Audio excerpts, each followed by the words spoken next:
Pemirsa, DPRD Provinsi Sulawesi Selatan melakukan rapat dengar pendapat terkait progres penyesuaian tarif angkutan sewa khusus, alokasi order yang tidak merata, dan pengawasan pemerintah terkait ASK, bertempat di ruang rapat Komisi D DPRD Sulsel. Tarif yang akan diberlakukan nantinya, alokasi ordernya harus merata. Rapat dengar pendapat terkait progres penyesuaian tarif ASK dipimpin langsung oleh Wakil Ketua Komisi D DPRD Sulsel Ashar Arsyad.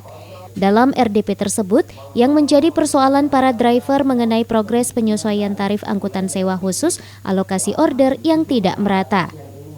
Dalam RDP tersebut, beberapa pihak akhirnya menemui titik terang.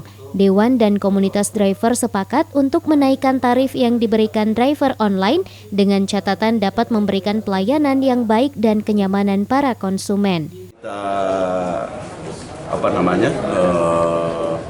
Apa yang menjadi aspirasi teman-teman driver online soal penyesuaian tarif itu setelah sekian lama pertemuan RDP, alhamdulillah hari ini sudah ada penyesuaian dan sudah disampaikan oleh Dinas Perhubungan, ya semua bisa menerima kenaikan itu. Cuman memang catatannya bahwa teman-teman driver online juga harus bisa menyesuaikan soal kenyamanan, soal keamanan para konsumen, dan memang ada beberapa usulan-usulan baru tadi soal pentingnya pengawasan yang lebih kuat lagi terhadap para aplikator, para usaha, terutama soal kemitraan mereka dengan driver online.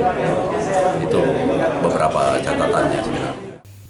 Dalam RDP tersebut turut hadir Dirlantas Polda Sulsel, Kadis Perhubungan Sulsel, Kepala Cabang PT Grab Teknologi Indonesia, District Head Manager PT Gojek Manager, Maxim Makassar, Ketua Yayasan Lembaga Konsumen Indonesia, Ketua Komisi Pengawasan Persaingan Usaha KPPU, serta Gabungan Komunitas Driver Online Makassar.